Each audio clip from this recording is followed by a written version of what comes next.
You're doing cardio 5 days a week. You've cut your calories and somehow the scale hasn't moved in months. Here's the uncomfortable truth. Some of what you're doing to lose weight after 40 might actually be working against you. I'm Dr. Paul, and after 25 years in clinical practice, I'm going to walk you through 5 exercise mistakes I see constantly, the actual physiology behind why they backfire, and exactly what to do instead.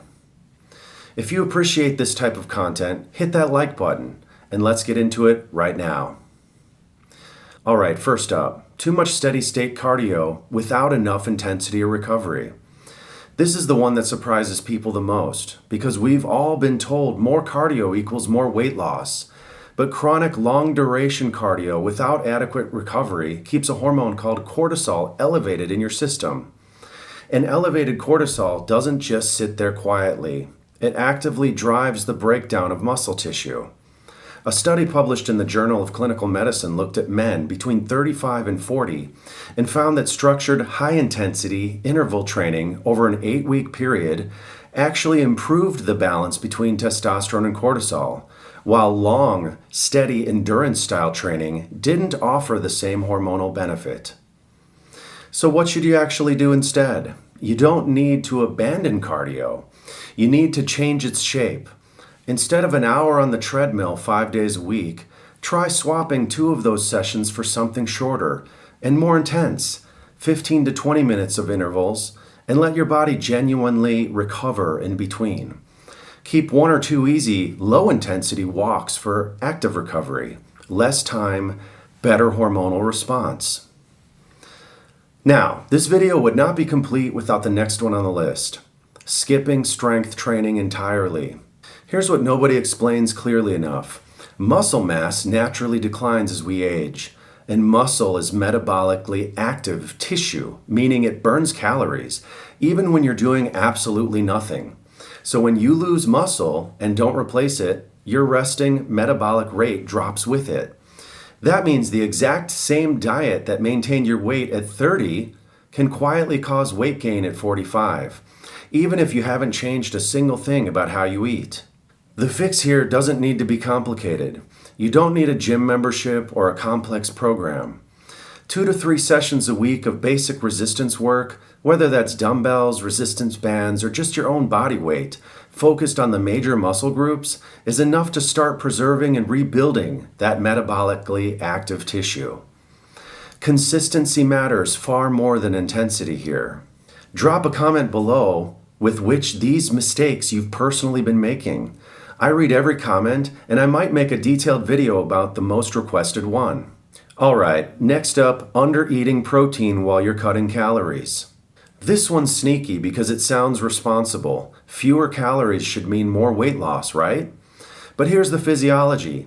As we age, our bodies develop something called anabolic resistance, which basically means you need more protein per meal than you used to, in order to trigger the same muscle-preserving response a younger body gets easily.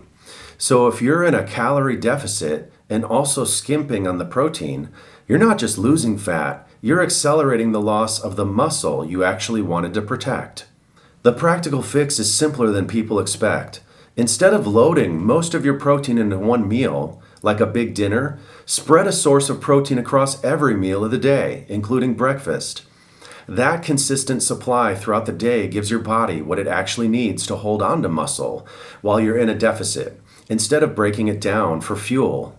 Now, by the way, if you want a deeper breakdown of exactly how this applies to your specific situation, that's something worth discussing with your own provider.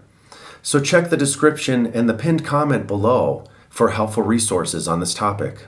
Next up, doing the same workout for years with no progressive overload. Body is incredibly good at adapting. That's actually the whole point of exercise. But the same adaptability means if you're lifting the same weights, doing the same reps, and moving through the same routine you've done for years, your body has already adapted to that exact demand. The metabolic challenge plateaus. So a workout that used to produce real results at 35 can be performed perfectly at 45 and produce almost nothing. Not because you're doing it wrong, but because your body simply isn't being asked to do anything new. The fix is small, deliberate increases over time. Every few weeks, add a little more weight, an extra rep, or an extra set. Or simply rotate your exercises every 4 to 6 weeks so your body faces a genuinely new demand. You don't need to overhaul your whole routine. You just need to stop letting it stay identical forever. And last on the list, ignoring sleep and recovery. This one ties directly back to mistake number 1. Cortisol follows a natural rhythm tied closely to your sleep quality. When your sleep is poor or inconsistent, cortisol doesn't fully come down the way it should, and it stays elevated into the next day. That means poor sleep isn't a separate issue from your metabolism. It's actually feeding the exact same fat storage and muscle loss pathway we've talked about earlier with the excessive cardio.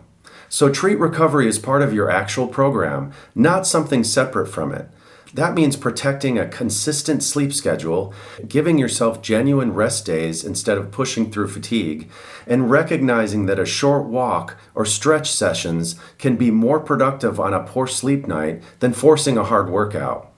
Recovery isn't the reward for training, it's part of the equation. If any of these 5 sounded familiar, check the description and the pinned comment below for helpful resources on this topic. And if you want to understand the hormonal side of it even further, I actually made a video breaking down 6 signs of hormone imbalance that most doctors don't have time to explain. And you can check that out by clicking right here. If you want more videos like this, breaking down the health stuff your doctor didn't have time to explain, go ahead and hit subscribe so you don't miss the next one. Thank you.